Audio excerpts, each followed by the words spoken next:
Good afternoon. My name is Caitlin and this is KDXX22 Reading, and welcome back to my channel.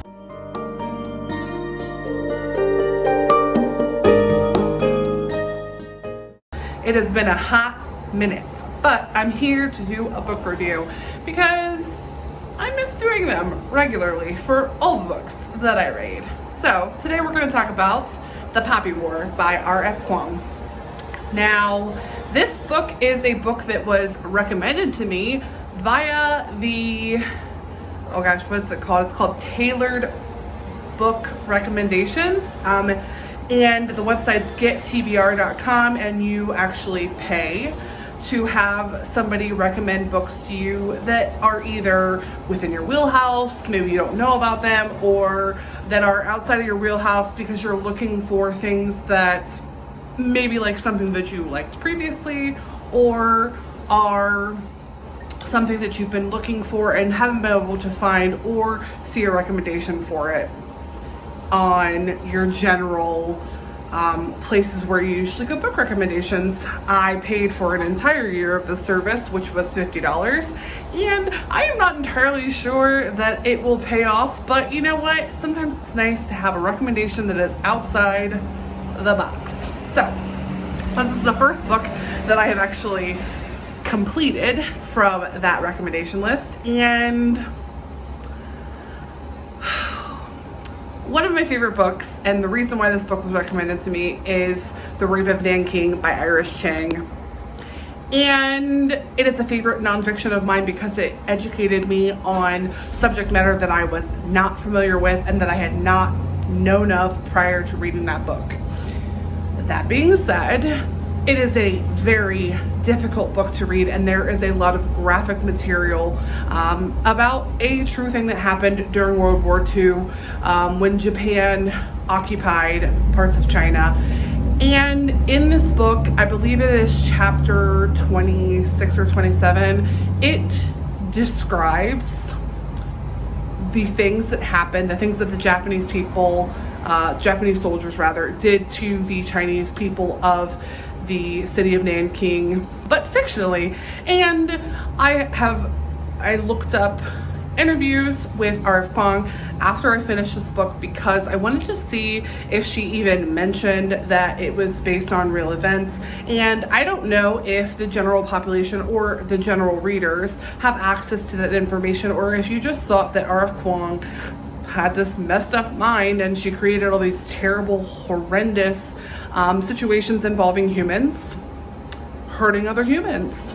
But yeah, no, it's based on true events, and I am glad that this book was recommended to me because I had seen it on BookTube, on Bookstagram, mentioned a lot by people who actually really enjoyed it. Unfortunately for me,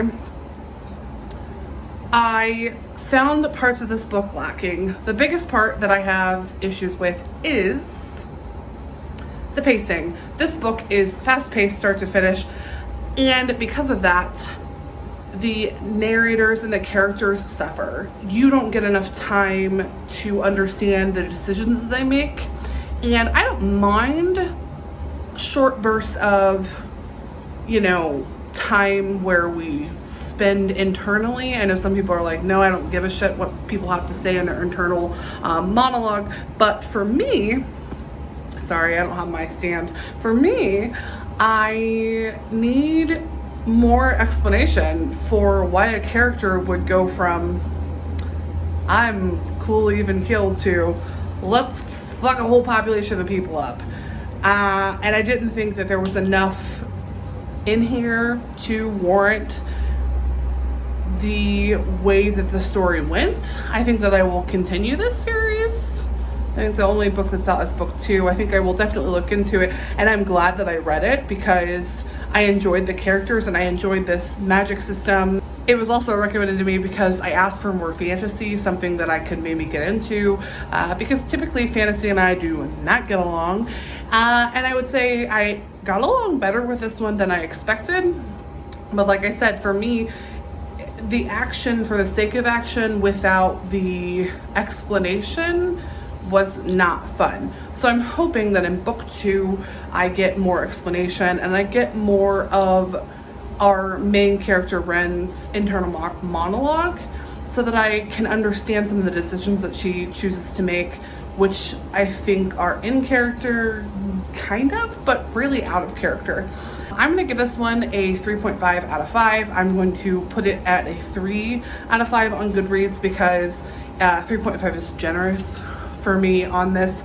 I wish that it had had an afterword that gave readers of this book recommendations, nonfiction recommendations on the rape of Nanking, so that people could educate themselves on the actual events.